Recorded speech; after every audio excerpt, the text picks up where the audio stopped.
tariffs is clearly the buzzword there. Now, Tata Motors and Samvardhana Motherson are likely to bear the brunt of Trump's upcoming reciprocal tariffs, according to a Moody's report.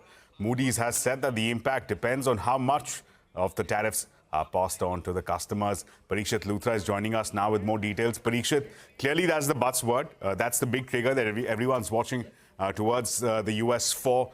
Tell us about the likely impact.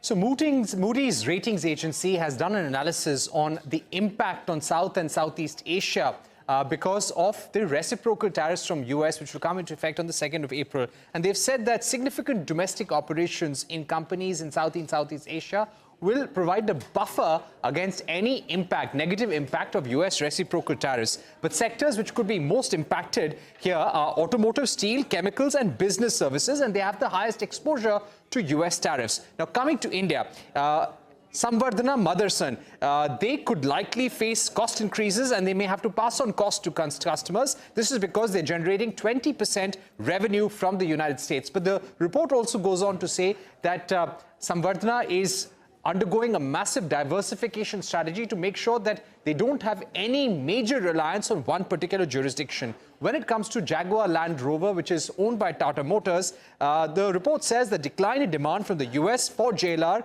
could be a credit negative. JLR would be exposed to higher US tariffs on EU or UK produced cars, because these are the two regions which produce cars, JLR cars for the United States. Now, when it comes to TCS and Infosys, the report says that both these companies are better positioned to absorb increased immigration and visa costs. They won't face any impact of tariffs, but there is an impact because of higher visa costs. Business service providers are vulnerable to changes in US immigration policy. However, Indian IT companies have been increasing onshoring in the United States, and their good profitability gives them a buffer. When it comes to Reliance Industries, the report points out that strong balance sheet can absorb potential declines in demand or reduced profits, but also they could be indirectly exposed to escalating trade tensions. RIL exports around half of its production in oil to chemical segment. This is what the report is saying.